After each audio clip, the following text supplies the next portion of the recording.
Glavni atrium shopping centra Plaza bio je mesto na kome su 4 posljednje dana protekle nedelje kragujevački klubovi predstavljali svoje veštine. Program su pripremali sami klubovi učesnici, dok su gledaoci uživali u raznovrsnim sportsko-plesnim nastupima.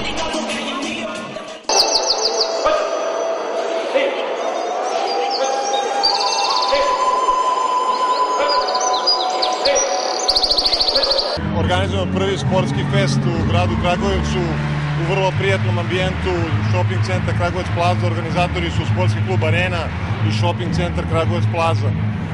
Ideja i cilj cijele ove manifestacije je promovisanje sporta i zdravog života. To jedno ide s drugim, ne može jedno bez drugoga.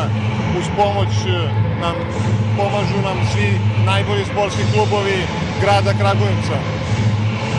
Je ovde lepo vidjeti da su tu i roditelji i deca, svi zajedno. Da, znači to jeste bila poenta da se napravi jedna sinergija, da se ta energija prenese na posetioce i gledaoce i da u njima pobudimo želju za bavljenjem sportom. To je misija cijele ove manifestacije. Trećeg dana Sportfesta u subotu uveče po završetku sportskih prezentacija održano je i sportsko vreme i druženje uz živu muziku. Za kraj u nedelju ponovo su predstavljeni svi učesnici Sportfesta, izabrane i niz sporta, a sve se završilo Laster After Party.